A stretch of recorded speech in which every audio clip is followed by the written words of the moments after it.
Great to be here. I think I've got about 20 minutes. I've also got about 20 slides, so I'm going to be as fast as I possibly can. So forgive me if I jump over a few and that sort of thing. But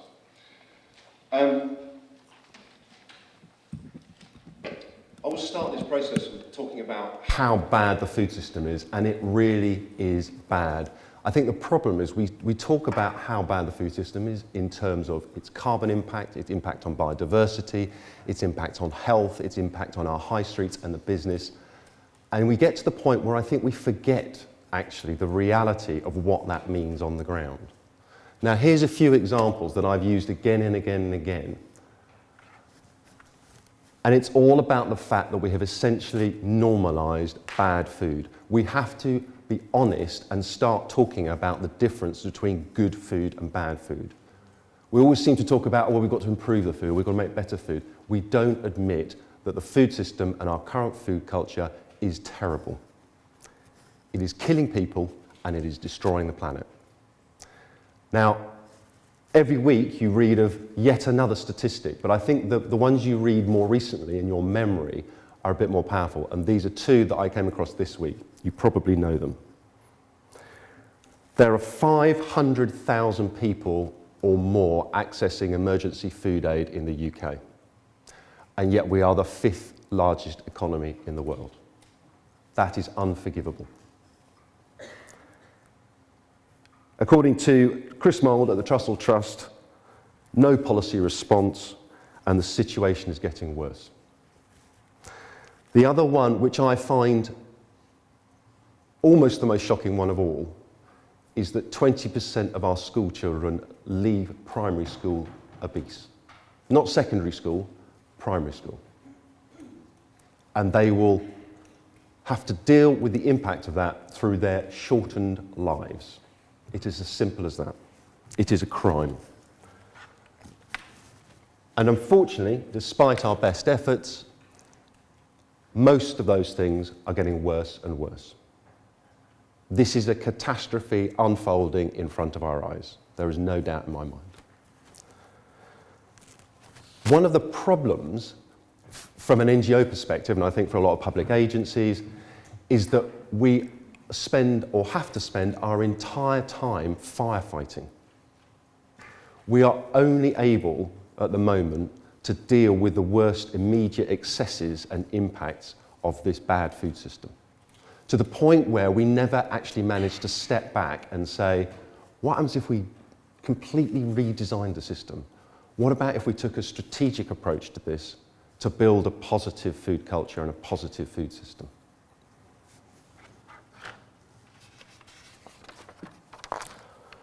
So, as well as being at the heart of many of our biggest problems, food, we believe at Sustainable Food Cities and in the Soil Association, is actually a vital part of the solution as well. That just makes common sense, I suppose. But we think there's a real opportunity to use food as the vehicle for driving positive social, economic and environmental change. So when we talk about sustainability, we're not just talking about the environment and biodiversity, we're talking about economy, jobs, businesses, we're talking about health, we're talking about resilience and skills, and we're talking about fairness. Now, sustainability is very difficult to define, so I leave you to kind of decide exactly how you interpret it, but I think it certainly for me includes those 5 issues as a bare minimum. Just going to pour myself some water. I wanted to give you a sense of where Sustainable Food Cities sits for us as an organisation. Obviously, we are interested in promoting healthy, sustainable, local and ethical food. We think it's good for people and good for the planet. And we have a couple of interventions, Food for Life in schools, which you will hear about later on today. We also have the Food for Life Catering Mart, which works across the board, not just in schools, but in various institutions. And we think they are having a transformational impact. There are lots and lots of other mechanisms, initiatives that are trying to improve things within the food system. What's been missing is that overarching piece that gives a home to all of that great work and helps it to deliver more than the sum of its parts. And our sense of it is that it is in cities and towns and boroughs where people have an identity of place that you can start to drive this idea of a really holistic and integrated approach. So, what is a sustainable food city? Well, the short answer is we don't know. I can't point to one and go, that's what you can do. It's about a process. And fundamentally, that process is about getting public, private, and voluntary organisations, sustainability officers, public health teams, economic development departments, NGOs, businesses, community groups, academic organisations, working together to develop a joint vision of what they would like to see as good food culture and a good food system, and then working together to make that vision a reality. It sounds simple, and in some ways it is. Making it happen is not that easy. The reason why all those organisations have got to work together is because the system is so dysfunctional and there are such strong vested interests in that system that if we don't work together, we have no hope of turning that tanker. So sustainable food cities, or towns or boroughs or districts or counties or whatever scale you want. We've got the Isle of Wight talking about this. We've got the Western Isles of Scotland talking about it. Strange different shapes and sizes. But it's all fundamentally about reimagining your place through the lens of good food. So, imagine. Part of what I think we're all here to do today is to start to think, what does Lancashire look like through the lens of good food? And I'm not going to answer that for you, but I'm going to give you some examples. Imagine a place where every single nursery, school, college, university, workplace canteen, restaurant, hospital, care setting served only healthy and sustainable local food. Imagine the impact that would have on the food system and on people's health. Imagine a place where good food is visible everywhere, celebrated everywhere. You hear about incredible edible, that writ large. Imagine a place where every single person has access to healthy, affordable food within 500 metres of where they live, no matter where they live. Food poverty, food access, one of the biggest issues facing us today. Imagine a place where everyone was developing those very, very basic skills, cooking, growing, buying, identifying, literally identifying types of food. It's that bad now, but people learning those skills so they can actually provide themselves with a healthy, sustainable diet. Imagine a place where good food is in every policy and every relevant strategy. It's in the planning system. And imagine a place where all of those different public, private and voluntary organisations I was talking about are working together to make good food a defining characteristic of where they live. Now, of course, when you have these utopian visions, you go, oh, it's not possible, the system's too big, we can't afford it, and all these sorts of things. It's not true. Now, this will seem like a personal punt, but healthy and sustainable catering. Food for Life catering mark. I'm not going to give you the details, but it's a stepwise approach about improving food through catered outlets. That's 50% of all food eaten in this country. Food for Life catering mark, 150 million meals a year are being served at catering mark standard. It is possible. Food visibility. This is Bristol. We work out of Bristol. It's an amazing city. I don't know why it is how it is, but it's like a food anarchy. There's lots of bad food, and there's a high density of supermarkets than anywhere else in the country. But there's also a really vibrant kind of and diverse food culture based on individuals just getting on with it. It's very, very powerful. Food access. This guy is Steve Garrett, lovely guy I know from Cardiff, part of Riverside Community Market Association. There are huge problems with food deserts in Cardiff. Steve travels around with a pop-up shop selling organic, fresh, seasonal vegetables and fruit in all of the food deserts in Cardiff. It's a social enterprise. He's trying to turn it into a business, but it's possible. Skills. Let's not spend lots of time on skills. There are lots of different ways of developing skills. I simply put this slide up because in London they did capital growth, 2012 new growing spaces by 2012. They easily achieved that. and they taught thousands and thousands of people how to grow their own food. We need to do the same with cooking, we need to do the same with buying, we need to do the same with shopping and identifying. Food at the heart of strategy and planning. This is a brilliant initiative in Brighton, first of its kind in the country. They have written into every, so if a developer wants to create a new residential development, part of their application asks them to talk about how they're going to incorporate growing space and growing and food into their development. It's been embedded at the heart of that planning process. And Plymouth, very close to my heart, there's been a number of sustainable food city initiatives in various places, London, Brighton, Bristol, Manchester. Our experience in Soil Association started in Plymouth about 3.5 years ago and is now what is called Food Plymouth. I'm sorry, it's very, very vague picture there. But for me, what's really powerful about Plymouth is this idea of cross-sector collaboration. It's a group of individuals who are incredibly enthusiastic and are driving real change on the ground. So I wanted to give you very quickly, and I will be very quick, some of the common elements that seem to happen. As I said, it doesn't have to be a city or a town, it could be a borough, district, a county, around this idea of a sustainable food place. And the first one is that thing about broad cross-sector partnership. At the top, you've got Brighton and Hove Food Partnership. This is a very formal body. It's legally constituted. It's got a membership. It votes its board of governors in, and it's got a turnover of £750,000 a year. At the other end of the spectrum, you've got Food Plymouth and you've got Edible Edinburgh, and these are informal groups. It's about getting some good people from lots of different institutions and sectors around a table with the enthusiasm to make something happen on the ground.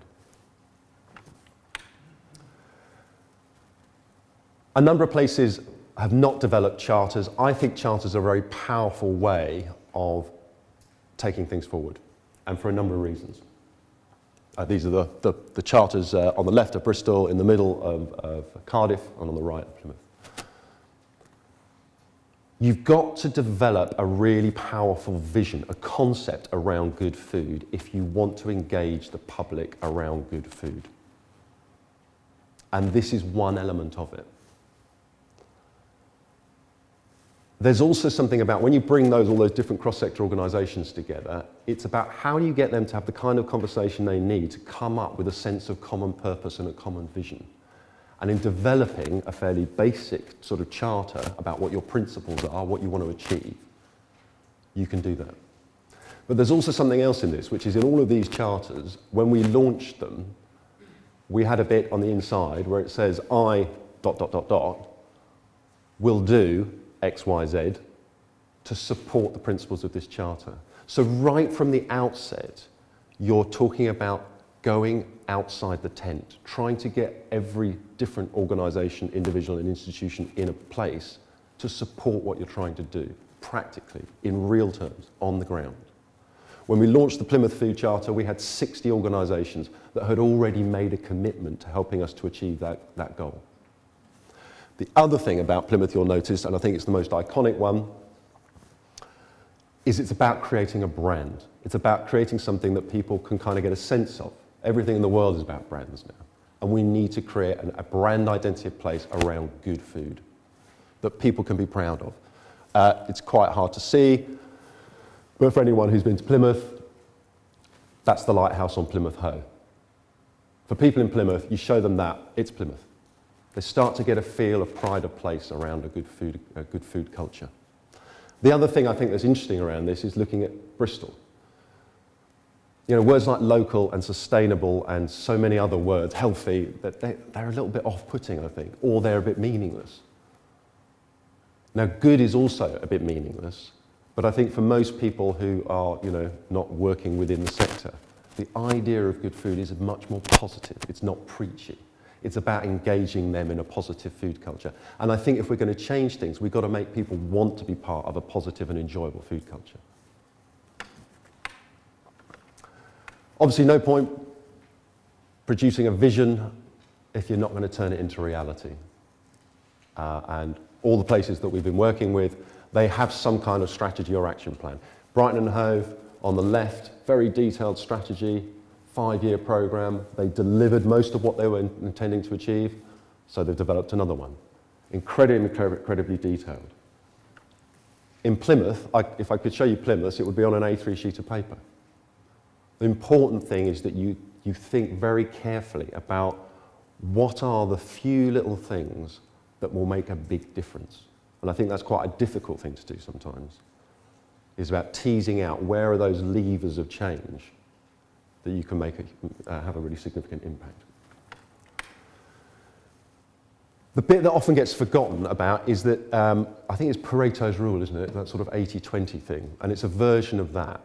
The environmental sector, 20% of the UK public are fantastically interested in the environment. They've got multiple memberships of lots of environmental organisations, and the other 80% aren't really engaged. The food issue is exactly the same.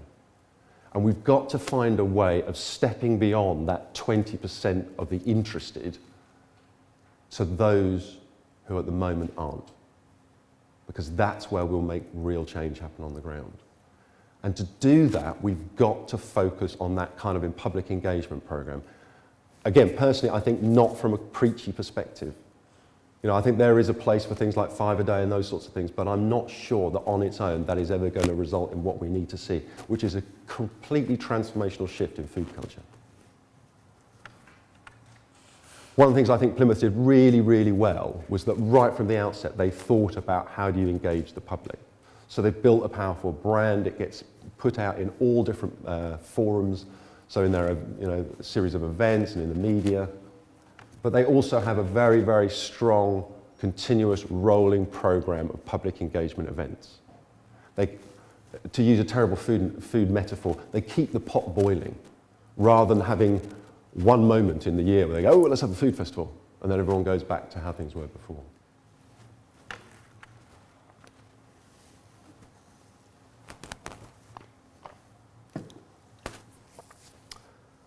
I'm not suggesting for a minute that sustainable food cities is the answer to everything.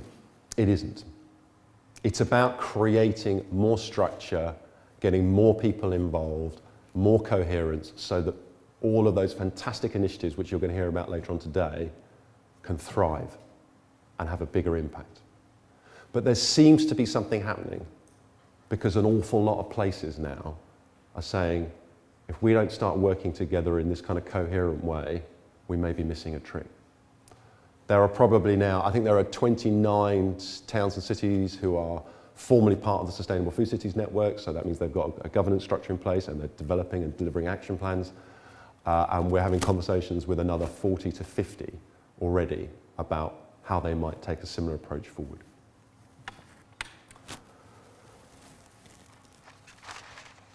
Right, that's sort of it. But very briefly, to finish, Sustainable Food Cities Programme. We were very fortunate about 6 months ago to get some funding from Esme Fairbairn Foundation, Sustain, who are an organisation in London, Food Matters, who work with Brighton and Hove, and the Soil Association, to run a 3-year programme to support the development of sustainable food cities, towns, boroughs. Part of that has been developing the Sustainable Food Cities Network. Another part is that we're working very closely over the next 3 years with 6 places to try to get them to the point where they become exemplar models of what can be achieved. And we're also developing an awards program to celebrate and recognise some of the fantastic practice that is going on out there. We don't have a huge amount of resource, but if there is anything we can do to help you, subsets of you, to drive forward this kind of positive approach to changing food culture, we'll do it. There's the website address. You can find out a lot more there. And please, if you want to know any more, come back to me. My telephone number is also on the website. I'm going to finish there, and I'm going to make an apology, which is I've got a hospital appointment at 4 o'clock this afternoon in Bridgend. So I'm now going to have to leave. But I hope you have a fantastic day, and I'm sure something really significant will come out of it. Thank you.